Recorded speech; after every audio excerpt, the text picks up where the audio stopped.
এই মাছ নাকি অনেকেরই মজা লাগে না, অনেকের কাছেই পছন্দ না, কিন্তু বিশ্বাস করেন আমার কাছে খুবই মজা লাগে। আমি যেভাবেই রান্না করি, যেভাবেই যা কিছুই বানাই, তো এই মাছটা দিয়ে খেতে ভালোই লাগে। আর ভালো লাগে না, খুবই ভালো লাগে।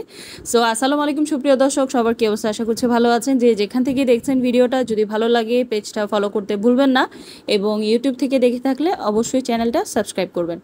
জি, আমি আজকে যেই রেসিপিটা বানাতে যাচ্ছি সেটার জন্য ব্যবহার করছি পাঙ্গাস মাছ। আর পাঙ্গাস মাছের বড় সাইজের 2টা পিস আমি ভালো করে গরম পানি দিয়ে লেবু রস দিয়ে সামান্য পরিমাণ বলতে গেলে 10 মিনিটের মতো আমি ভিজিয়ে রেখেছিলাম। তাতে দেখা যায় পাঙ্গাস মাছের যে একটা আষ্টে গন্ধ থাকে সেটা কিন্তু একদম চলে যায়। আর উপরে যে চামড়াটা, কালো চামড়াটা থাকে, সেটা কিন্তু গরম পানি দেওয়াতে একদম নরম হয়ে যায়।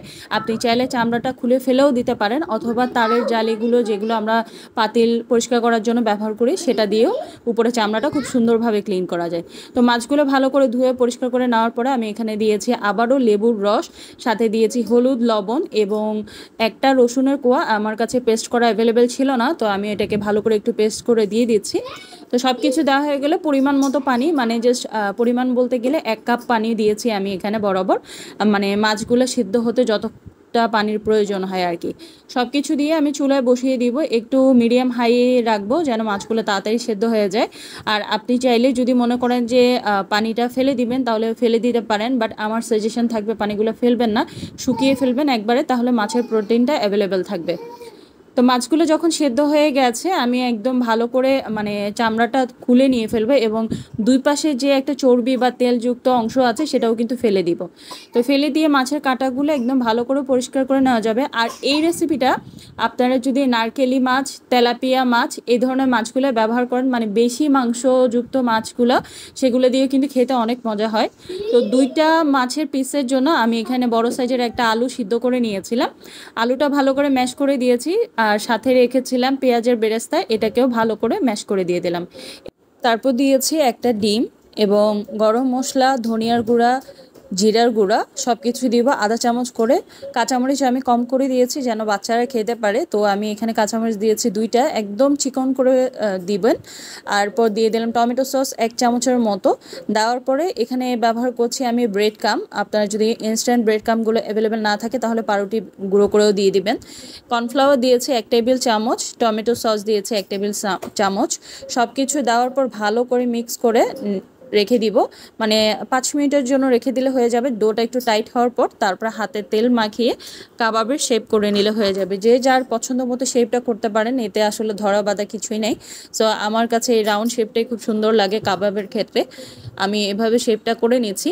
এ পর্যায়ে আমি আপনাদেরকে দেখাই, আপনারা এইভাবে যদি ফ্রিজে রেখে ডিপ ফ্রিজে হালকা একটু শক্ত করে নেন 15 থেকে 20 মিনিটের জন্য, এটা আপনারা ফ্রোজেন করে রেখে দিতে পারবেন, যে কোনো টাইমে বের করে ফ্রাই করে সার্ভ করতে পারবেন।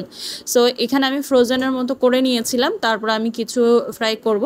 আর ফ্রাইটার ক্ষেত্রে একটু চুলার আঁচটা মিডিয়াম থেকে একটু লো রাখবেন, যেন কাবাবটা উপরের দিকে বেশি পুড়ে না যায় আর ভিতরে যেন ভালো করে কুকড হয়। সো আমি চুলা কম আঁচে রেখে ভালো করে কাবাবগুলো ফ্রাই করে নিয়েছি।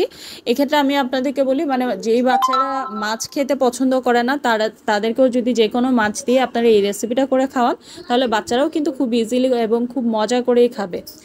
তো আজকের রেসিপিটা আশা করি আপনাদের কাছে সবার কাছে ভালো লেগেছে। প্লিজ একটা রিকোয়েস্ট থাকবে, যদি ভিডিওটা ভালো লাগে একটা শেয়ার করে আপনার টাইমলাইনে রেখে দিবেন, যেন পরবর্তীতে আপনি যখন রেসিপিটা বানাবেন আপনার জন্য খুব সহজ হয়।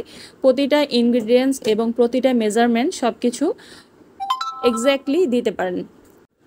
রেসিপিটা বেসিক্যালি হচ্ছে মাছের কাবাব, আর মাছের কাবাবগুলো আপনারা যে কোনো ওয়েতে করতে পারেন, বাট সবসময় চেষ্টা করবেন যে বেশি মাংসযুক্ত যে ধরনের মাছগুলো হয় সেগুলো ব্যবহার করার জন্য, আর কম কাটা হয় এরকম ধরনের মাছগুলো হলে খুবই ভালো হয়। তো এই তো কাবাবগুলো ফ্রাই হয়ে গেছে, আলহামদুলিল্লাহ খেতে ভালো ছিল। তো আজকের মতো যেখান থেকে দেখছেন ভিডিওটা, প্লিজ একটা শেয়ার করে দিবেন, এটা আপনাদের কাছে রিকোয়েস্ট আবারও। সবাই ভালো থাকবেন, আসসালামু আলাইকুম, আল্লাহ হাফেজ।